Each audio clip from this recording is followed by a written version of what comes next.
Okay, we're live. All right, welcome everyone. We are so glad you're here. This is the second meeting of the Minds session with Engagedly and Progressive HR Brand Partnerships Network. And if you joined us last time, we spent time digging into performance management. And today we're going a level deeper. So because performance only really matters when it's connecting something to development, to opportunity, to the decisions that organizations actually make about their people. And that's what we're unpacking today: calibration, succession planning, and how those decisions actually get made. A couple quick notes before we jump in. This is a 30-minute session, so we're going to keep it tight. We'll start off with a quick look at how this shows up from a platform standpoint, and then spend the majority of time on just really good conversation. This is a live stream, so feel free to drop your name and where you're tuning in from in the chat. And we also want it to be interactive. So if you have a question or a suggestion or comment, drop it in as we go. We're going to keep an eye on the chat throughout. So I'm curious, in the chat, where do calibration or succession decisions tend to break down for you today? And I'm really excited today to have Alex Seiler back to lead this conversation. For those of you who weren't with us in the first session, Alex is CPO, thought leader, and advisor who works closely with organizations on building more equitable, high-performing teams. He brings a reality-based flavor with a future of work lens to this, especially when it comes to how performance, potential, and decision-making actually show up inside organizations. We'll also bring back the fabulous Amy Jenkins from Engagedly to show how that comes to life in practice. So with that, Alex, I'm going to hand it over to you. Thanks, Marnie. And I think I said this last time, but I really should leverage you for PR, because I'm like, who is that person? I was like, he sounds great. But anyway, it's a pleasure to be back and to be back with both of you as well. So first and foremost, I really, to the topic point, really want to start off from my perspective, why calibration breaks down. And I'm sure many of you have thought about this throughout your HR careers as well. And I was analyzing this a little bit more yesterday and just thinking through a couple examples to really highlight where I see the pain points. So there's really 6 buckets that I put it in. So the first one is really what I consider to be the performance gap. So, most companies will tell you they reward performance, and most of them truly mean it. But when it comes time to act on it, to run a calibration session, to fill a succession pipeline, the process gets really fuzzy very quickly.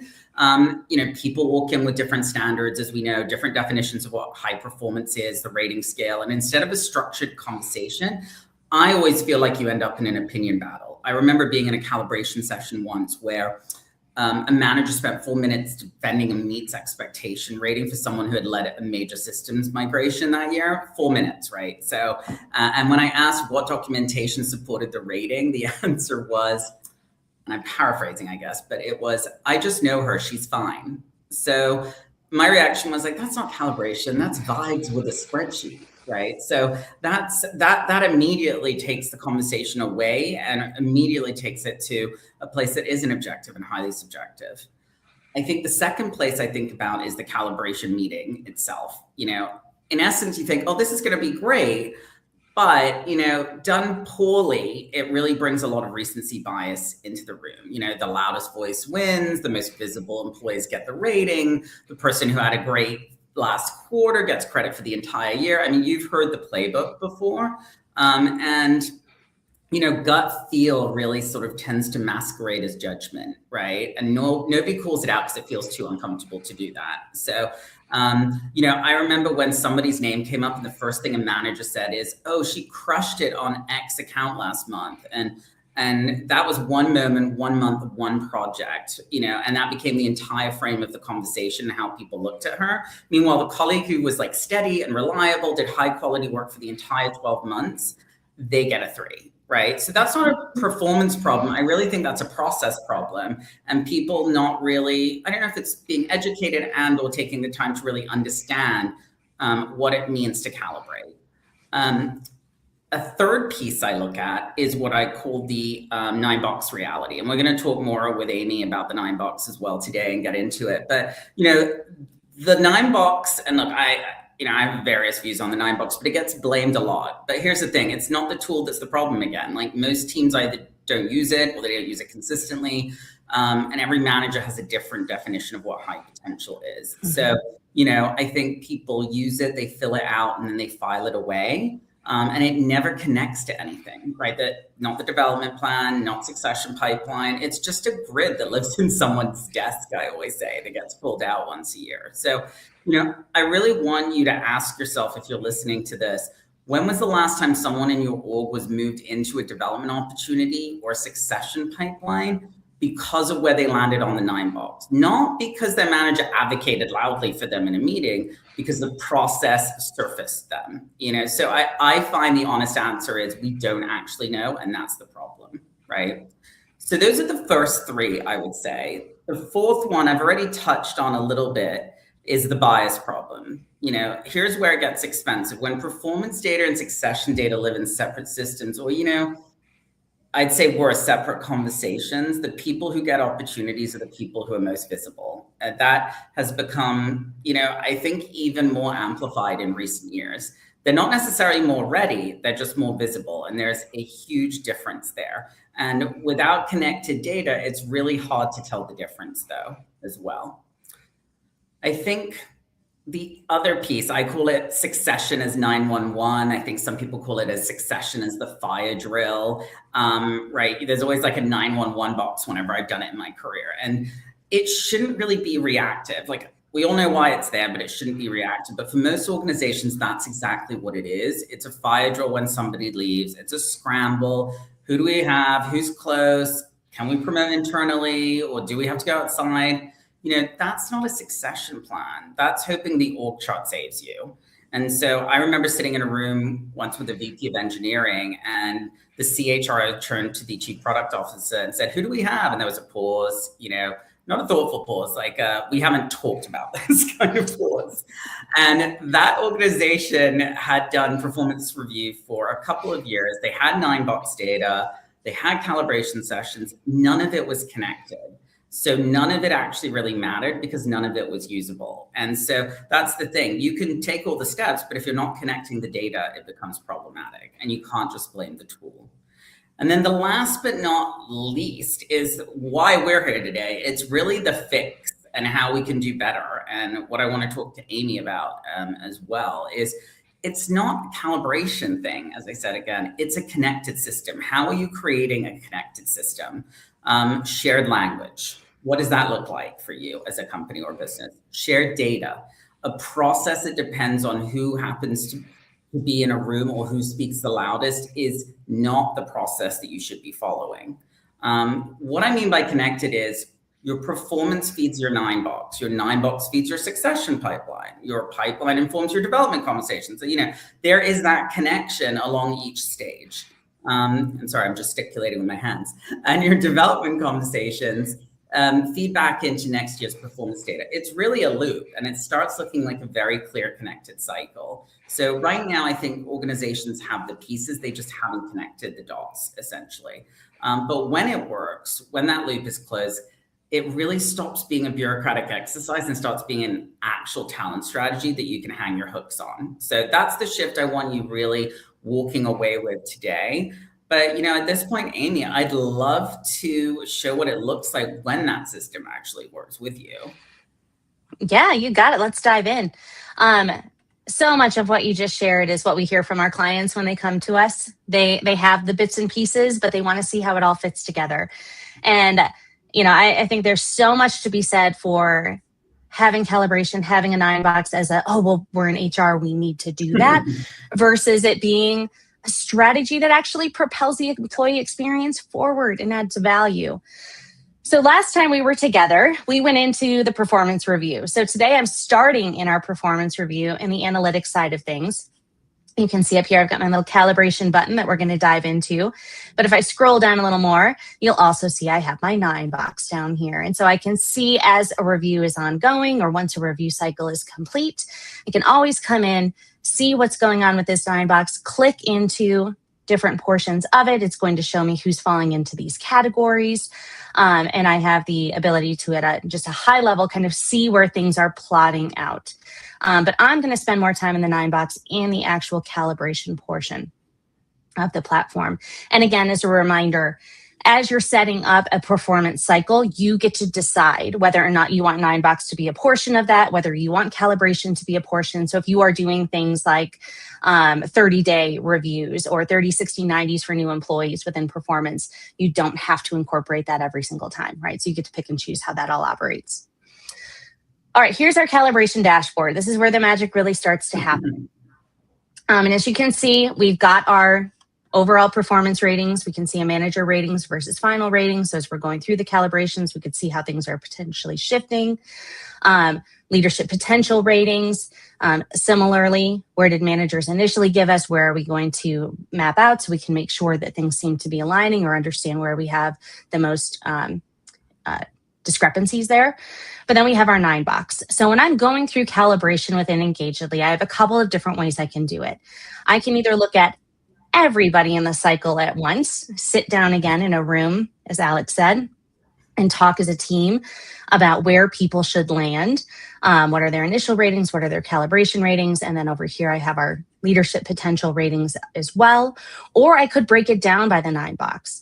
So say I have 6.25% of employees are falling into our upper category here. I have Lexi that's falling into this for me. I can come in, and if I had multiple employees in this, we could take a look at, is their performance rating and their leadership rating, does that seem to align, right? Because there can be times when maybe those don't. Maybe as the manager was going through the performance review, they weren't giving super high ratings, but when they got to the leadership potential, they soared it up, right? So let's be able to take a look and examine the two. But the thing I really like about this is, as Alex said, a lot of times it becomes based on kind of gut instinct, right? It's the loudest person in the room. Because everything is connected and Engagedly, I can click on Lexi's profile and I can see everything that's coming through. So I can deep dive into her performance review. Why did we give her such high marks in certain categories?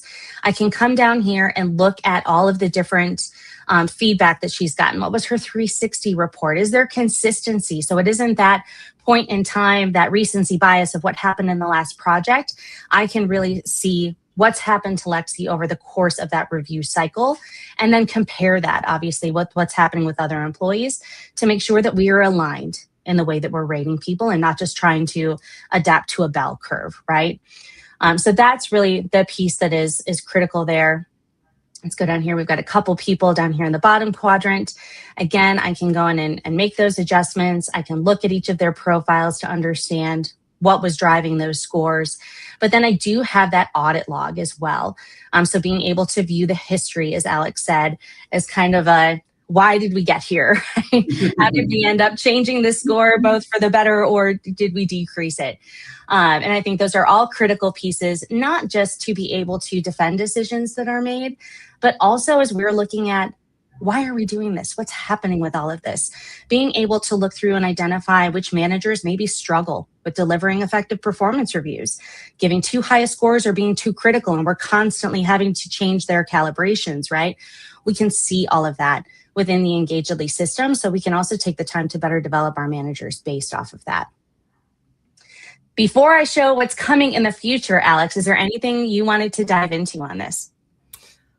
Nothing else. I mean, I just want to call out a couple things that really stand out to me, especially from a practitioner standpoint, that excite me. Like the calibration view, I think what you said it as I did, like, hey, it's not about gut instinct anymore. It's not about subjectivity. The word that comes to mind is evidence. It feels evidence-based now based on what you're showing as well. I know the piece that you're about to show us, I'm very excited about, so I'll touch on that after. But the other piece I like is the audit log. So not that I would say everything, people always think of HR and they think we're all just about compliance. And I definitely am not just that person, but I do love that there is actually like a trail of how you made those decisions, right? So you can go back to them, and people have selective amnesia or memory, and they choose to forget over time. So it actually isn't just the piece about transparency; it's also that accountability piece that I find so important as well. Absolutely, absolutely. All right, so let's get into what the future looks like, and I've got to share a different screen to get us here. Where did I lose our little connection? Oh, there we are. Sorry, guys. And these other ones, we haven't done this. We've stayed all within the platform itself. So we're learning a little bit together. We're trying new things together. We are, but this is so worth it. All right. So what I am going to show you here is a video recording of what is coming in the future of Engagedly. And this is that piece that Alex talked about where we're really connecting the entire system back to succession planning and talent mobility, right? What good is doing all of this work if we're not actually taking that understanding and helping employees grow and develop, figure out where they fit best within the organization. So this is how the 9-box, the performance reviews, the calibration are all going to flow into helping us discover talent. Start the video here. There's not an audio background, so you can see where we're starting is in our talent discovery. We're selecting employees with Python intermediate and communication skills. So I can go through my system and I can start to select skills and competencies that apply to this position that I want to make sure these employees have. And then I can look at their performance rating. So I want to make sure I'm only taking employees that were within the top tier. And then I can look at 9-box, right? So I can select the different sections of the 9-box that I want Engagedly to consider when selecting or recommending who should fall into these pipelines. I can break it down by locations, business units, and then I can add some of my own criteria there as well. So if I want a certain tenure, for example, I click apply, boom, here's my list. I have all of the employees that fit those definitions within the system right at my disposal. And as you can see there, I can click add to pipeline and go ahead and put them right into a specific pipeline within the organization if I've already established it. Or there's also that add to pool button, which is the ability to say, I'm not sure exactly what role this person fits into, but I want to make sure they stay on our radar because they have a lot of skills that are really important to the future of our organization. So I'm going to put them into our talent pool and make sure that as I click on those links within talent mobility, they're going to consistently pop up for me, and I'm going to remember to pay attention to them.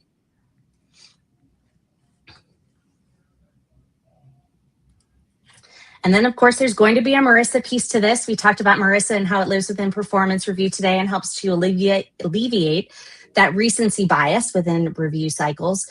But Marissa also is going to be able to highlight these people for us. So even before I'm searching, if there are certain roles in the organization that I have not developed a pipeline for, that's going to highlight for me and say, hey, you don't have a pipeline within your finance team. And here are people that we recommend based on 9-box and performance scores and feedback that they're getting internally that you should consider pulling into that pipeline, right? So I ultimately get to make the decisions on who goes where, but Marissa is going to help surface that to me. So again, to your point, Alex, it's not the loudest person in the room that's getting all the attention. It is data. It is real evidence, as you said, coming in from the system saying, this person's doing great work. Let's make sure that they are considered for future roles. And Amy, on that piece, I'm glad you got ahead of the question I actually had about how she surfaces a recommendation versus a decision. So you were like reading my mind. But I'm also wondering, are there any guardrails that are like built into the AI isn't just automating existing bias as well? That's a great question. And it's something that we'll definitely have to continue to surface as we're going through the system, right? We want to make sure that just because maybe one manager is really great at giving feedback and, gives feedback to their employees at twice the rate that another manager does, we wouldn't want those employees to be surfaced up higher versus the other group, even though they're both doing great work. So I think that's where all of the pieces working together really become critical, because it's hard to have a bias across all of them, especially if we're doing calibration effectively. Yep. And then I'm working across multiple industries where probably no surprise to you, there's the variance of like everyone that is super comfortable with AI and is highly literate to we are still highly skeptical. So how are you explaining in these conversations AI's role to some maybe more of a skeptical CHRO who doesn't want a black box in their talent process? Yeah, absolutely. Well, first of all, it's optional. So you can always turn it on or off. So if you're not comfortable yet, you don't have to use it. And you can turn Marissa on or off across different portions of the platform too. So it's not an all or nothing scenario.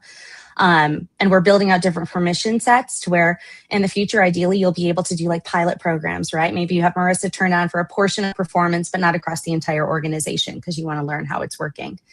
But the other portion of that is it's a recommendation. Yep. So Marissa is never going to take an action unless you ask her to take an action on your behalf. So all she is doing at this point is trying to surface that information so you are not stuck in analyzing data for hours and hours and hours. She's going to pop up and say, hey, have you considered X, Y, and Z lately?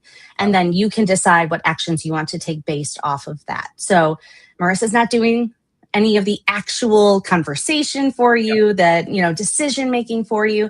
She's simply surfacing the information so that you're better informed when you're making the decision yourself. Agreed. And what I love about it is it pulls, to your point, all that collective data that we've been trying to get in one place for so long into one place. And I also think that the difference between it's a system that waits for you to act and one that tells you what to do next, right? So to your point, like the AI isn't making the call, it's making sure you don't miss the signal is the way I look at it. Yes. So that's front and center for you as well. And I guess last but not least, as it relates to this piece, just, you know, for organizations right now that is still very much, and there's many of them, their calibration process is very much a spreadsheet and a conference room. Where do they actually start, right?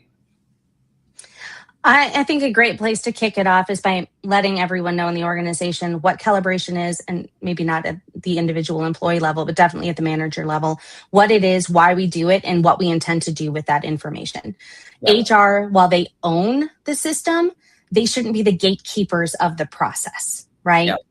It feels bad if somebody finds out that, oh, do you know they're calibrating our performance reviews? Like, what does that even mean, right? So making sure that there's transparency in what it is and why we're doing it, I think, and aligning to that across the organization before you even start to look at your process and your platform that you're doing it through is really key. Otherwise, you're doing a check the box exercise again and not actually institutionalizing something that's going to improve the opportunity for employee growth. Yeah, absolutely. And I'd love to now talk about, you know, performance versus potential versus opportunity, and also, Amy, get your takes where it makes sense as well. But there's a couple of pieces here that I always think is really important that people need to particularly putting a lens through as we advance these conversations. The first one being the clarity problem. So as I call it, so here's what I've seen again and again, the talent decision problem, again, like we said earlier, isn't a tools problem. It is a clarity problem. So most organizations don't have a shared definition of ready or high potential. Those words mean something different to every manager in the room. And when the language isn't shared, the decisions aren't either. And I'm guessing you've been seeing that in conversations you've had with folks as well. Amy, would you say that? Oh, absolutely. Yeah, it kind of comes back to, if you don't know, you know, if the managers don't know why they're doing it and what it means, if you haven't done any training behind it and they just see these questions pop up, and that's when your bias comes in, right? Like, oh, well, that person's always raising their hand, so they must be a high potential leader, versus the quiet person in the corner that's actually waiting and analyzing the conversation and then maybe makes the better suggestion based on knowledge. So absolutely, we see that. Yeah. And you just touched on it, the piece about the quiet person. And this is kind of a challenge for the audience, whether you're listening in right now or to the recording, seeing this at a later point, is like, really think through how many people in your org were promoted last year primarily because they were visible, not because you actually had a documented case for readiness. Because I can tell you on way too many hands that I don't have the number of times that that's happened in my career. So you don't have to, you don't have to be the loudest person in the room to be the actual right person for a succession plan as well. I think this feeds nicely into what I call the silo problem. You know, when performance data at 9-box placement and succession pipelines live in silos that we talk about, there's not that interconnected system. They feel very separate conversations, separate spreadsheets. You know, the bias doesn't disappear. It just gets harder to see and harder to challenge, which I think brings us back to why you need some of these sort of audit trails and logs, because they keep you honest. That's a term I use a lot, right? Like, again, going back to people have selective amnesia. They don't remember what happened 6 months ago. So let's make sure we're being true to the decisions that we made as well.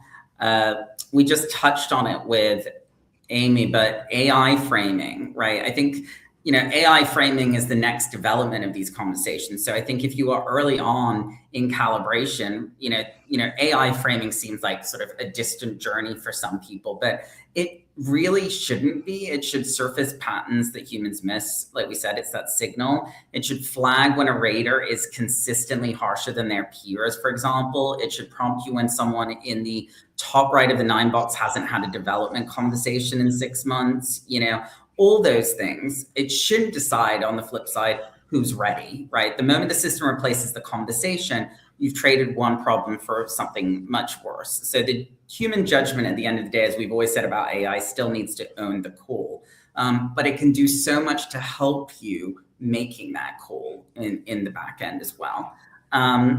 The other thing I would mention is the connected system argument, but I might be like beating a dead horse on that one at this point. I think that's if that wasn't a takeaway already, it very much is. They're not the end of the conversation when you have a performance review. They're the beginning of the talent decision, right? And organizations that treat them as separate activities, they are making it harder on themselves and harder on their people. And they just need to start thinking about that, because I think any sort of feedback they get from their employees about talent performance decisions will change if they make it feel more connected. And then the last thing I would really say on this is what I put the skills piece. We're very much living in a skills-based economy, more so now than ever, right? And there's something that Amy surfaced that I really want to put a flag on. It's not just 9-box placement that moves people into pipelines, it's skills and competency data from the review itself. So high marks in the right areas, it could be anything, project management, executive presence, cross-functional leadership, whatever it is, they can trigger a flag, right? That person goes into the critical talent pool, right? That person gets nominated for a pipeline. That's the system doing the work the spreadsheet was never going to do. So I think we really need to keep that top of mind as far as that conversation goes. So I know we're running out of time, Amy, but maybe I have 1 or 2 last questions for you. I would say, first of all, do you think, where are most of your clients on this journey right now? Like calibration is a real process versus sort of a one-time annual event? I'd say we are about a quarter of our clients are really, systematizing it. And again, making it part of their foundational HR strategy. We built out our talent mobility module because we knew a lot of clients didn't have that next step. They were doing a performance review, they were looking at calibration, but they were like, where do we go from here? They were going back to pen and paper or just gut instinct. And so talent mobility became that piece to drive, again, what happens and how do we make sure that our top performers are staying? We've identified the right roles for them, and we're helping them build the future of our organization effectively. So I only see that growing. I mean, we just introduced talent mobility within the last few months, first part of 2026, and everybody is so excited about it. So as we get into review cycles, definitely into the second half of this year in 2027, I think we're going to see people really start to soar. I love that. And being such a practical person myself and loving to leave practical nuggets and takeaways for people, what's the one thing you think an org can do in the next maybe 30 days to start actually connecting these dots? And it doesn't have to be something huge, but I'm just curious what you would say. One, align on the process, right? Or the purpose, maybe even more so than the process. Why are we doing it? What's the end goal? Because once you know what the end goal is, everything that you're building then leads to that. If you start, I guess, with process first, you're saying, oh, we should do this, we should do this, we should do this, but why? Right. And so it's really important to start with the why and then build the how that leads into it. I love that. And that couldn't be a better close to this section because it's about making sure the right people get the right opportunities. And that's your why as well. Mm-hmm. So thanks, Amy. So I guess just to kind of wrap things up, now we've gone through 2 full sessions, but there's one clear through line here. Performance management only matters if it connects to something, to development, to succession, to the people decisions your business actually needs to make. If it's not doing that, it's just busy work. So session 1 was really about getting the review right. Today was about doing something with it. So this isn't about buying a platform. It's about deciding you're going to be intentional about how you grow your people. So, I think if this conversation today moved the needle, even a tiny little bit, I would say that's a win. So with that, I am going to hand it back over to Marnie. Yeah, it's such a good conversation as usual. And again, Alex, Amy, thank you so much. And again, the conversation doesn't end here. If you want to connect with Alex or Amy or Engagedly or Progressive HR online, find us on LinkedIn. And if this topic resonated with you, Engagedly has actually put together a white paper that dives deeper into this to build more continuous, connected approach to talent readiness. It's focused on how to identify, validate, and prepare people before those gaps appeared that we talked about. So really great resource. We're going to drop the link into the chat as well. And again, thank you for being here, and we'll see you all again soon. Thanks, everybody. Thanks, everyone.